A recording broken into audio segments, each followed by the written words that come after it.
A paz do Senhor, irmãos, bom dia para todos os irmãos.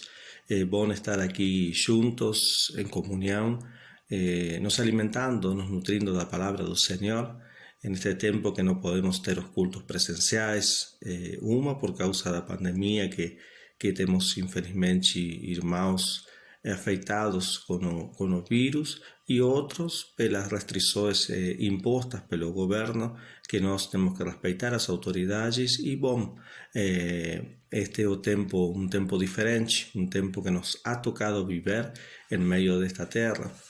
São tempos que talvez nós limos nas escrituras quando é anunciado que peste ia vir sobre a terra, que momentos, tempos de dores iam acontecer sobre o mundo, e nós estamos em meio desses tempos de princípios de dores, e nos tocou como igreja vivenciar esse tempo. A igreja de Cristo está atravessando este tempo no mundo, e como filho de Deus temos que nos erguer, nos levantar em clamor, em oração, levando a palavra do Senhor, trazendo fé e esperança sobre os corações, e sempre compartilho com os irmãos que nós, dentre todo o mundo, somos os únicos que temos talvez uma voz especial, uma voz que é única, a voz dos redimidos pelo sangue do Cordeiro, a voz daquele que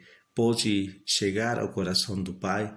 Então temos que, como igreja, interceder, clamar, orar, pedir a nosso Deus em favor daqueles que não o conhecem e em favor daqueles que o conhecem e por diferentes circunstâncias nesta hora estamos padecendo como corpo em Cristo Jesus. Irmãos, queria compartilhar uma palavra com vocês, uma palavra que é conhecida, porém, vamos a ver que puxamos sempre a palavra de Deus é rica, é abundante e nos deixa ensinos diferentes. E vamos a nos nutrir e alimentar desta palavra. Uma palavra que se encontra no Evangelho de Mateus, no capítulo 14 e no verso 22, quando Jesus anda por sobre as águas. Vamos a ler juntos. Busca aí na sua Bíblia, capítulo 14 de Mateus, no verso 22, e vamos a ver como nos enriquece a palavra de Deus para o dia de hoje. Amém? Fala assim: logo a seguir, compeliu Jesus os discípulos a embarcar e passar adiante dele para outro lado, enquanto ele despedia as multidões. E despedidas as multidões, subiu ao monte, a fim de orar sozinho, enquanto caía a tarde. Lá estava ele só. Que maravilha! É uma expressão sempre do Senhor. Nós vemos que ele, depois de cada ministração, ele subia sozinho, orava, intercedia, ele falava com o Pai, e é sempre para meditar nisso, o poder que tem. Eu acho sempre que nossa vida é como um iceberg. Você do iceberg, que é esse bloco de gelo super gigante, vê só a ponta aparecendo, mas a ponta é diminuta em comparação ao bloco de gelo que se forma embaixo das águas. E acho que nossa vida é assim. Talvez o que aparece pode ser pequeno por fora, mas uma vida real de oração, o que se vê embaixo é todo o poder dessa oração, dessa búsqueda individual, sozinha, pessoal, íntima com o Senhor. E nossa vida tem que ser dessa forma, buscar ao Senhor. Aqui o Senhor sempre nos deixa ver na sua escritura que ele fazia muitas coisas durante o dia. Ele curava, ele ia, pregava, ele estava com diferentes tipos de pessoas no mercado, na cidade, nas planícies. Ele não parava. Porém, sempre vamos ver na Bíblia, vamos a ver nos evangelhos que nos narra a história de Jesus, ele tomando uns minutos não, horas, para orar em intimidade com o Pai. Isso é fato que ele sempre nos deixa marcante na Bíblia. Então continuamos. E fala assim, verso 24. Entretanto, o barco já estava longe, com os discípulos, claro, a muitos estágios da terra, açoitado pelas ondas, porque o vento era contrário. Na quarta vigia da noite, foi Jesus ter com eles, andando por sobre o mar. E os discípulos, ao verem no andando sobre as águas, ficaram aterrados, exclamaram, é um fantasma, e tomados de medo gritaram. Mas Jesus imediatamente les disse, tende bom ânimo, sou eu, não temais. Respondendo-lhe Pedro, disse, se és tu, Senhor, manda-me ir ter contigo por sobre as águas. E ele disse, ven. E Pedro, descendendo do barco, andou por sobre as águas e foi ter com Jesus. Reparando, porém, na força do vento, teve medo e, começando a submergir, gritou, salva-me, Senhor. E prontamente Jesus, estendendo a mão, tomou-lhe e disse, homem de pequena fé, por que duvidaste? Subindo ambos para o barco, cessou o vento. E os que estavam no barco o adoraram, dizendo, verdadeiramente és Filho de Deus.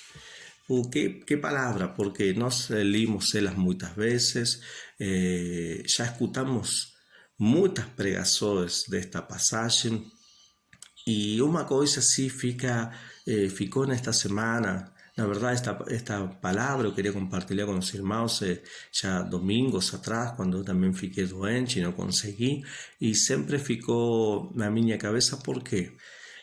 Claro que não é uma coisa anormal ver Jesus caminhando por sobre as águas. Ele era Deus, feito carne, mas era Deus mesmo. Nunca sai de nossa cabeça que é o mesmo Deus, aquele que abriu as águas no tempo passado, quando o povo de Israel saía do Egito, aquele que fez tantos milagres, o Criador da terra, do universo. Então, Jesus caminhando por sobre as águas não era uma coisa tão anormal para Deus.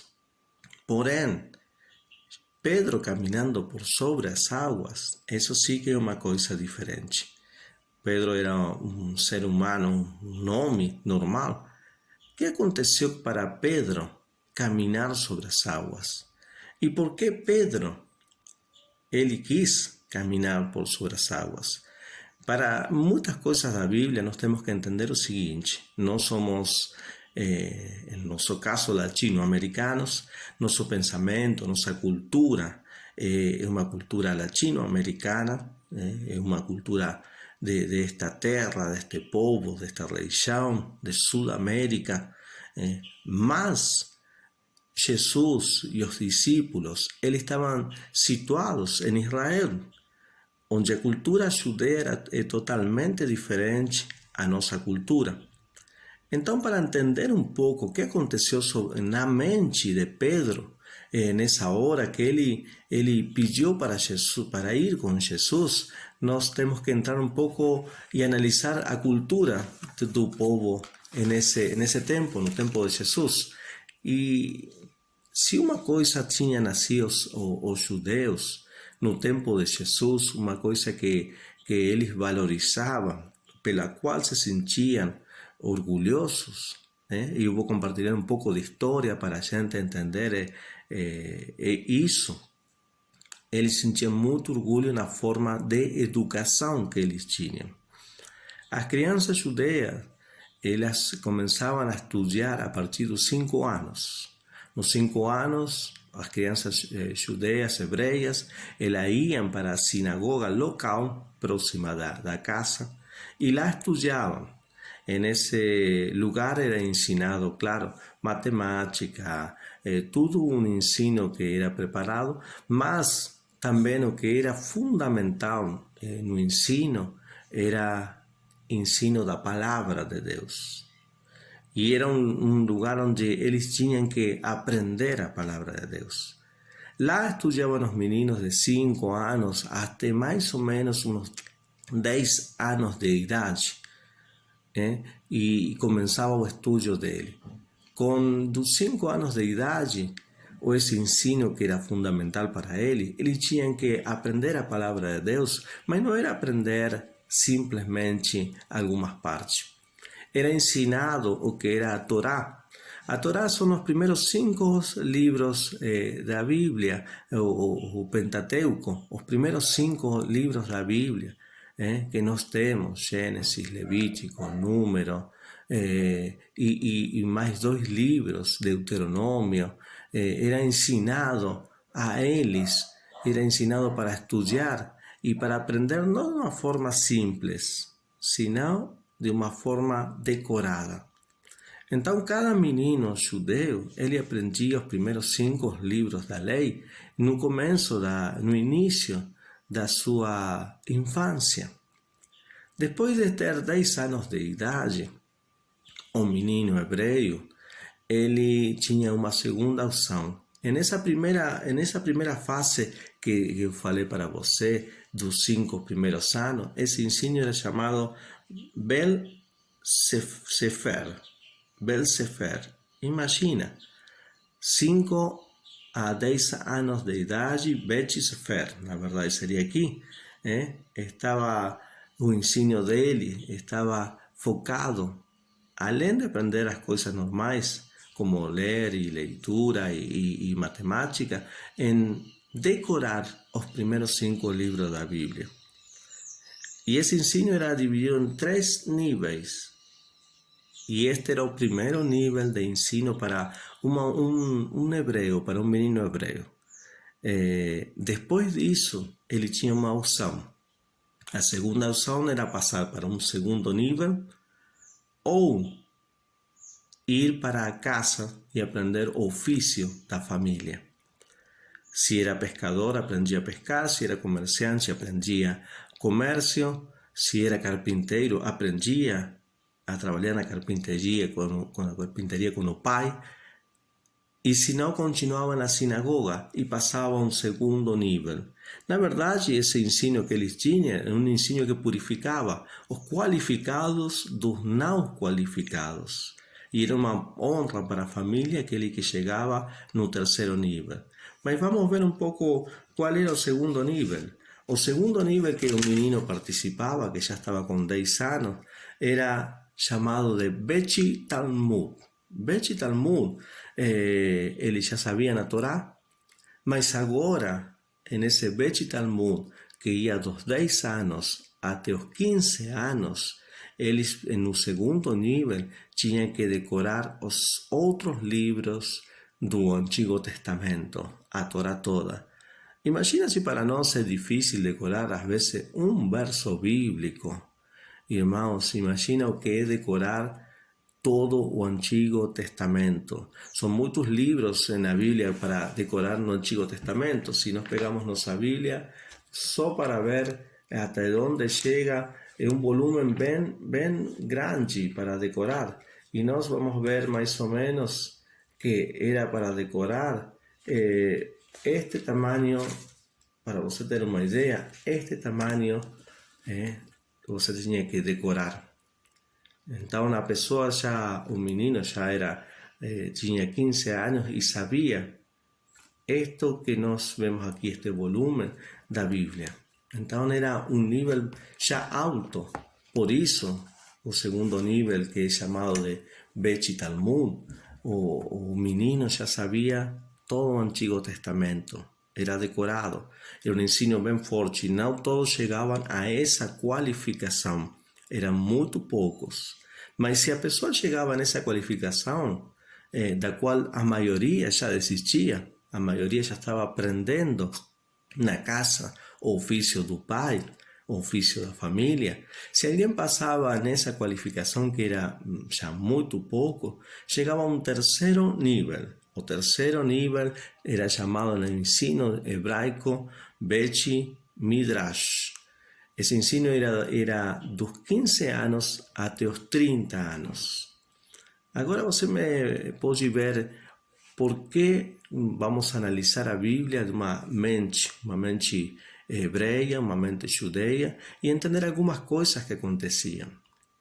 Já sabemos então que alguns dos meninos começavam a estudar dos 5 até os 10 anos e depois não podiam seguir e voltavam a casa e aprendiam o ofício do pai. Outros já sabemos que eles iam dos 10 até os 15 anos, aprendiam todo o Antigo Testamento, mas também voltavam para a casa do pai, às vezes porque não suportavam o tamanho do ensino. Mas tem outros que sim continuavam. No Bet Midrash, poucos deles. Que era o Bet Midrash? Eles já sabiam a Bíblia e eles seguiam para um caminho. Agora, nesse caminho, eles tinham que buscar um rabino a seguir. E esse rabino a seguir, eles iam aprender como esse rabino discernia ou que interpretação ele tinha da Torá. Iam ter que seguir esse rabino. Para uma família hebreia, ter um filho que seguia um rabino era um orgulho. O rabino, na época de Jesus, era considerado uma pessoa super importante no meio da sociedade. Era considerado uma pessoa de muito valor, uma pessoa que dava influência no povo, e era todo um orgulho para um hebreu seguir a um rabino. Por isso nós vamos ver no tempo de Jesus, da Bíblia, a importância que eles davam quando falavam rabi. Agora bem, esse menino que ia seguir o rabino era uma decisão muito importante de vida. Primeiro porque ele tinha que saber até onde ele tinha capacidade ou até onde chegava sua qualificação para ele achar o melhor rabino a seguir.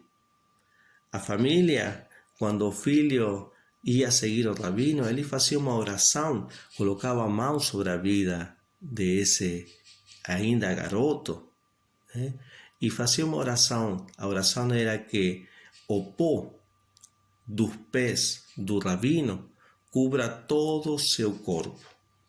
Essa era a oração que faziam. O pó dos pés do teu mestre, de teu rabino, que cubra todo o teu corpo. Por que era isso?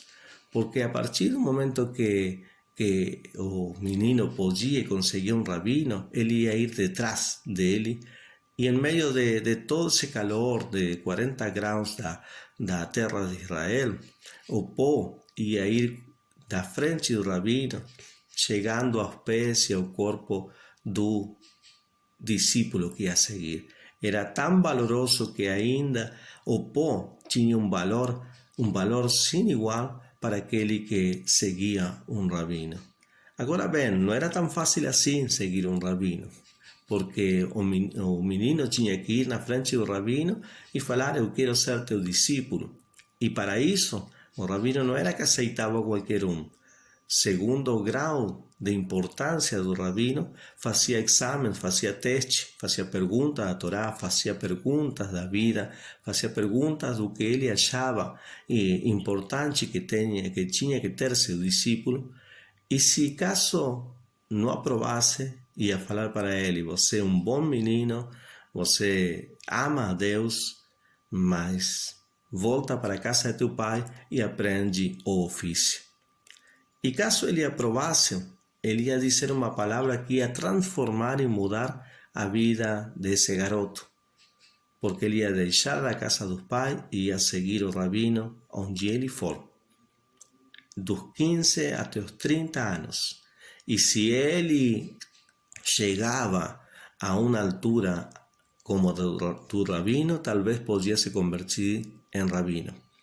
A palavra que o rabino usava para aprovar os discípulos, se ele estava aprovado, era a palavra segue-me. Essa palavra ia transformar a vida desse garoto, ia ser um discípulo, segue-me. Então, quando nós escutamos essa palavra na boca de um rabino, tinha uma importância sem igual. O que significava isso era isto. O rabino, ao dizer segue-me, falava: eu acredito em você. Eu acredito que você pode ser igual a mim. Pode aprender de mim e ser igual a mim. Pode aprender tudo o que eu tenho e ser igual a mim. Então nós aí vamos entender um pouco a mente de Pedro. Por quê? Imagina, nesse tempo de Pedro apareceu um rabino que era totalmente diferente. Eles chamavam de rabi, de mestre. O nome dele era Jesus. No tempo que aparece Jesus, aparece um rabino que não saía de nenhuma sinagoga conhecida, que não teve aos pés de nenhum rabino, porque os discípulos aprendiam aos pés do rabino. Não vamos a ver isso quando se fala do apóstolo Paulo, que ele nos fala que ele aprendia aos pés de Gamaliel. Então, nos dá para entender um pouco que tipo de pessoa foi o apóstolo Paulo. O apóstolo Paulo passou, como nós vimos, o primeiro ensino, que foi o Bel Sefer, o segundo ensino, que foi o Bet Talmud, e ele chegou a estar com um rabino no terceiro estágio, que era o Bet Midrash. Então, por isso, o apóstolo Paulo, ele era uma pessoa super instruída, ele conhecia toda a Torá de ponta a ponta, decorada, porque ele foi um discípulo. Ele aprendeu aos pés de um rabino importante, chamado Gamaliel. Então, quando o discípulo seguia o rabino, também se chamava assim, levar o jugo de teu rabino. E aí nós podemos meditar um pouco na palavra dos jugos que aplica o Senhor Jesus. Venid a mim e llevad meu jugo, porque minha carga é leve. Que lindo!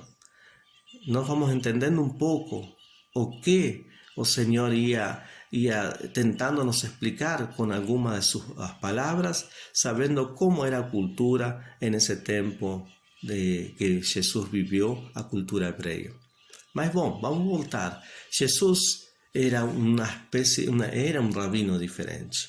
Não vinha de uma sinagoga especial, famosa, importante, não era super conhecido, mas ele começou a pregar o reino de Deus, a levar a mensagem do Evangelho de uma forma diferente, que as pessoas ficavam impressionadas, ficavam impactadas, ficavam diferentes. E esse rabino um dia apareceu na orla do mar, na beira do mar, e pediu o barco para uns pescadores. Entre esses pescadores, nos vamos a lembrar a Pedro, nos vamos a lembrar a João, a Tiago, a André. João e Tiago, filhos de Zebedeo. E nós vamos a ver aí umas palavras que Jesus prega, faz depois, manda ele ir ao mar, fazer uma pesca milagrosa que nós lemos, mas Jesus usa depois umas palavras que iam transformar a vida desses pescadores. O que fala Jesus em Mateus, quando ele narra, quando é narrado a esse evento, é: vem e segue-me. Na versão que nós temos, talvez fala: vem em pos de mim, mas é segue-me. E isso, porque se nós nos paramos para pensar, ¿por que Pedro? ¿Por que João? ¿Por que André largariam tudo o que eles tinham para seguir Jesus?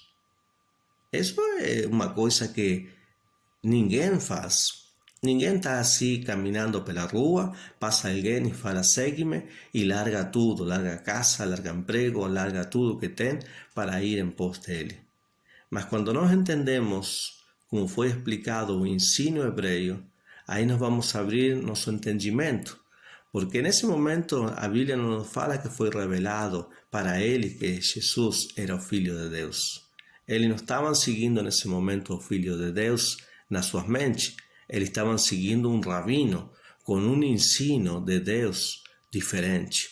Só tempo depois foi revelado para Pedro que Jesus era o filho do Deus vivo, como é relatado. Quando Jesus pergunta, e vocês quem acham que eu sou? E Pedro fala, tu és o Cristo, o filho do Deus vivo. E o próprio Jesus fala, bem-aventurado Pedro, porque isso não revelou carne nem sangue, sino o Pai que está no céu. Então, quando eles largam as barcas, eles estão seguindo a um mestre, a um rabino. E olha como é.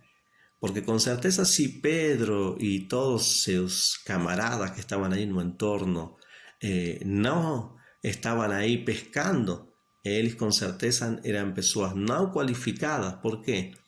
Porque eles estavam fazendo o ofício de seu pai.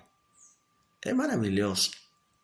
Esses homens aí deixam tudo que estão fazendo e começam a seguir ao mestre, começam a seguir Jesus.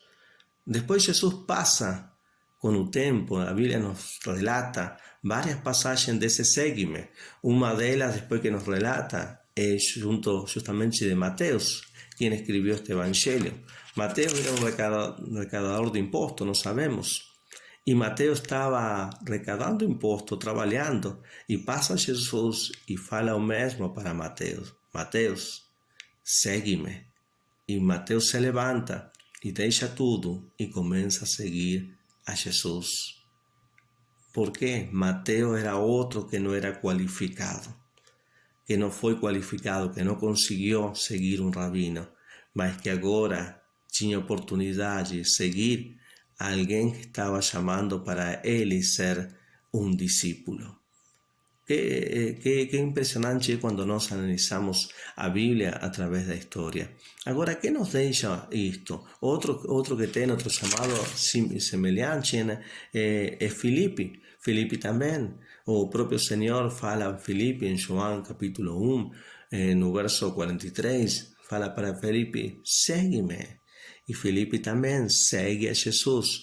A Bíblia nos relata mais ou menos, são 6 chamados dessa forma de esses discípulos que ficou escrito, segue-me. Talvez para nossas vidas chegou um dia essa palavra, segue-me.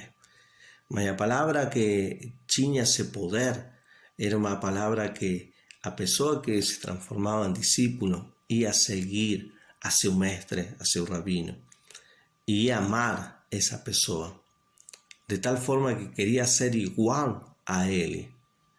Os discípulos que seguiam um rabino, eles seguiam caminhando pela rua e o rabino parava numa árvore e fazia um gesto para pegar o fruto da árvore.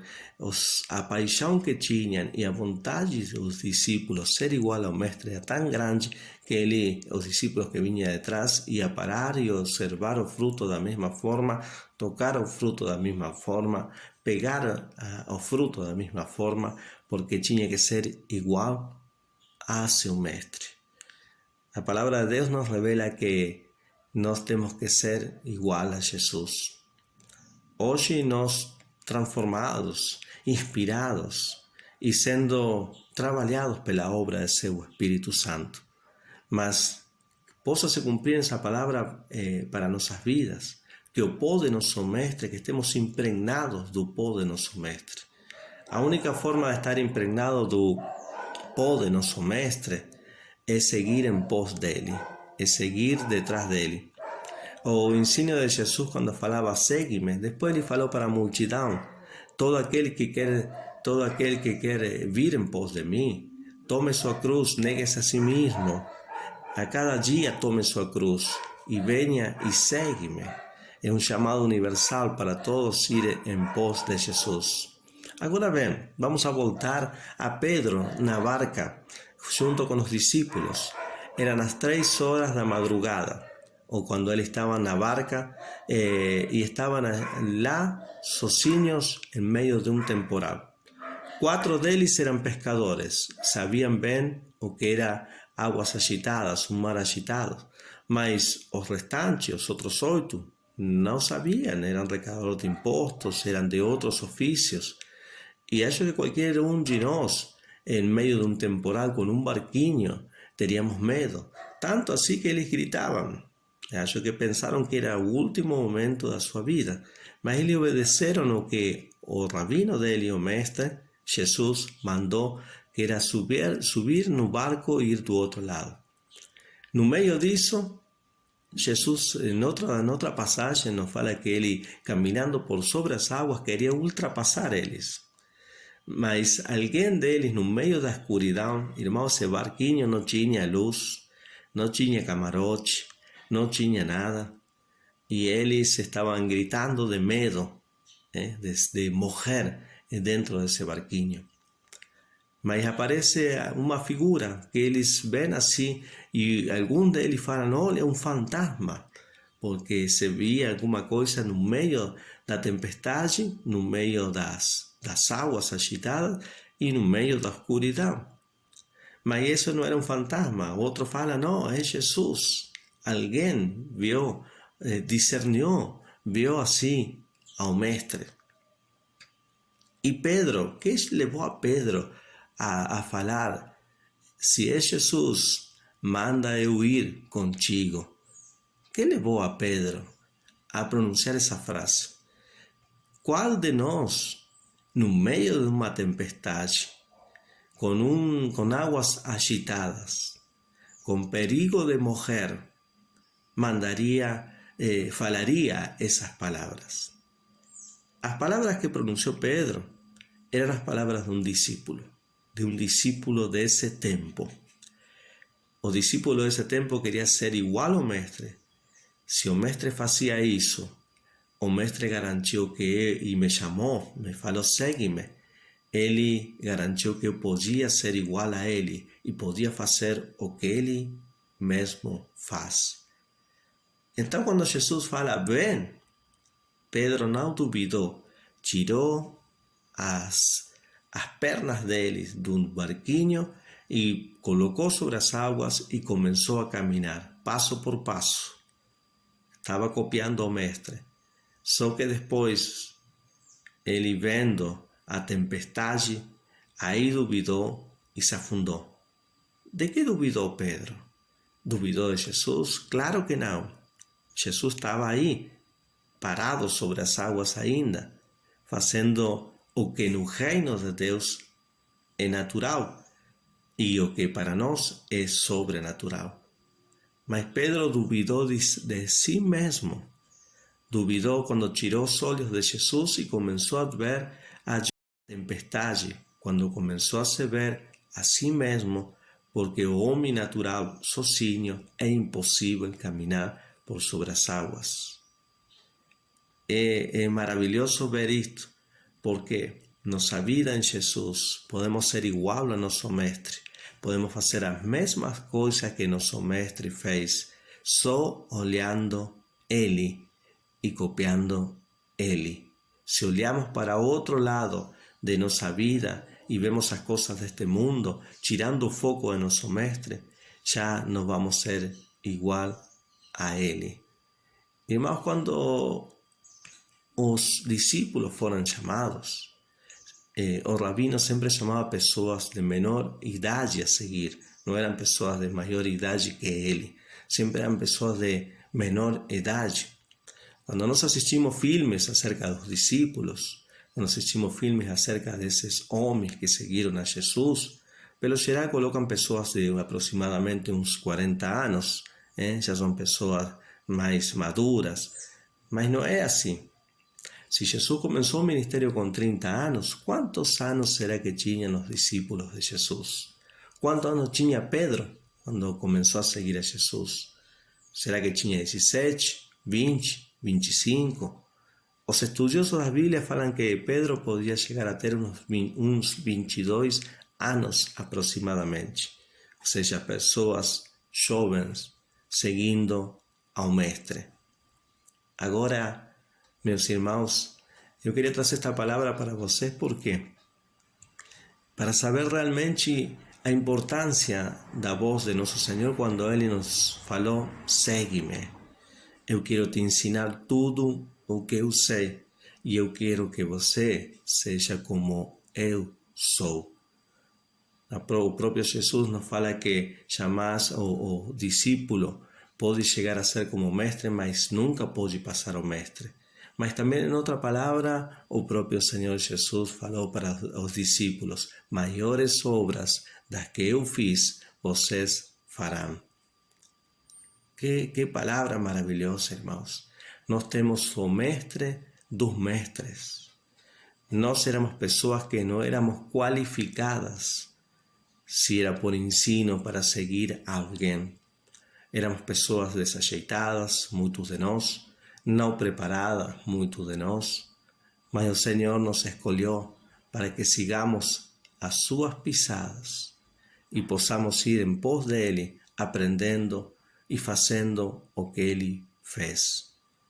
Nesta manhã eu queria trazer isto para vocês, para enriquecer nossas vidas, trazer conhecimento e nos lembrar, nos fazer lembrar e conhecer por que o Senhor nos chama. E nós vamos ver na Bíblia que esse chamado tem um valor sem igual. O Senhor nos tira de ser pessoas ordinárias para nos transformar em pessoas extraordinárias, assim como fez na vida de Pedro, assim como fez na vida de João, pessoas simples, pescadores, mas pessoas que tiveram um peso de glória depois, quando aprenderam como era o mestre, e eles imitaram o mestre até o final. Glória a Deus, irmãos, glória a Deus. Eu quero ser igual ao meu mestre. Você quer ser igual a seu mestre? Quer ser igual a Jesus? Segue em pos dele. Se apaixona por tudo que ele fez e o que ele faz, porque ele continua agindo em meio de nós. Busca essa intimidade com ele e busca aprender o que ele fez para imitar a nosso mestre. Que o Senhor te abençoe neste dia. Que seja um dia para você de glória, que você possa achar e seguir ao mestre. Porque nós não é que o mestre nos segue a nós. Hoje parece que o Senhor Jesus tem que seguir aos crentes. O que o crente faz, o Senhor Jesus tem que vir e fazer. Não, meu irmão, ao contrário. O que nosso mestre faz e onde ele vai, nós vamos e nós fazemos. Não é que nós fazemos a nossa vontade. Quem quer me seguir, falou o Senhor, quem quer vir em pos de mim, tem que tomar sua cruz a cada dia e me seguir. Que lindo! Negue-se a si mesmo, tome sua cruz e siga-me. Nossa vida está em Ele. Seguimos aquele que nos ensina cada dia. E se em algum momento você chega a ser mestre, porque foi chamado por Deus, aí tem um peso ainda maior. Tem que continuar negando-se a cada dia, tomar sua cruz, seguir Ele, ver suas pisadas e ensinar a outros o que Ele mesmo te ensinou. Aquele que é grande no reino dos céus é aquele que se faz pequeno. Amém. O Senhor te abençoe. Que esta palavra possa ser riqueza para a tua vida. Que você possa caminhar por sobre as águas, mesmo na tempestade, escutando a voz de teu mestre. Que você possa andar no sobrenatural neste dia, mesmo na adversidade, na escuridão, na tempestade, escutando a voz de teu mestre. Eu acho que quando o Senhor falou assim, Pedro, por que duvidaste, homem de pequena fé? Não foi uma reclamação assim. A gente sempre escuta, parece que o Senhor o dia todo estava ele de mau caráter. Mas ao contrário, eu acho que pegou a Pedro do braço, abraçou ele e com um ato de carinho falou, Pedro, você quase esteve lá, por que duvidou? Por que olhou para os lados? Esse é o ensino para nossas vidas. O Senhor quer nos ver fazendo o que Ele mesmo fez. Irmãos, neste dia, antes de fechar, eu queria fazer uma oração para cada um de nós, para cada um de vocês. E em meio dessa oração também colocar a vida de nossos irmãos que nesta hora estão padecendo, que estão internados,